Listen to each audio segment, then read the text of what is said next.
ఎంతో ముచ్చటగా అంటాడంట. ఎలా ఉందంట? అంబేద్కర్ కోనసీమ జిల్లాలో కార్మికులు ఆందోళనకు దిగారు. సిఐటియు ఆధ్వర్యంలో జరిగిన నిరసన ర్యాలీలో సిఐటియు జిల్లా ప్రధాన కార్యదర్శి నూకల బలరాం పాల్గొన్నారు.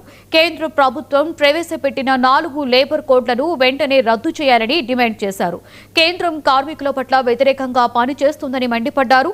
లేబర్ కోడ్ల స్థానంలో పాత చట్టాలను అమల్లోకి తీసుకురావాలని కోరారు. సమ్మెలో భాగంగా డాక్టర్ బిఆర్ అంబేద్కర్ కోనసీమ జిల్లా రావులపాలెంలో కూడా సమ్మె జరిగింది, ర్యాలీ జరిగింది, రాష్ట్రంలో జరిగింది.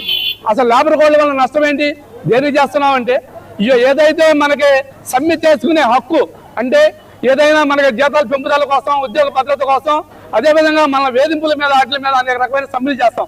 ఈ రోజు 29 చట్టాలుగా ఉన్న చట్టాలను తొలగించేసి ఈ రోజు కేంద్ర ప్రభుత్వం 4 లేబర్ కోడ్లు ముందుకు తీసుకొచ్చింది. అంటే రాబోయే కాలంలో ఒక ఉద్యోగ భద్రత కోసం కానీ, కనీస వేతనాల కోసం కానీ, మన హక్కుల కోసం కానీ ఏదైతే సమ్మె చేయకూడదు అని చెప్పి కేంద్ర ప్రభుత్వాలు చెప్తున్నాయో సమ్మె చేసుకునే హక్కు మాకు కల్పించండి.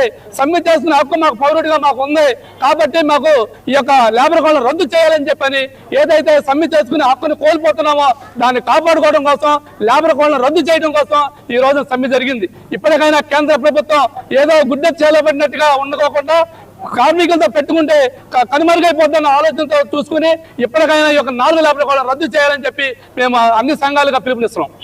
ఈ రోజు దేశవ్యాప్తంగా జరుగుతున్న సమ్మె జనసేనలో భారీగా చేరికలు కొనసాగుతున్నాయి.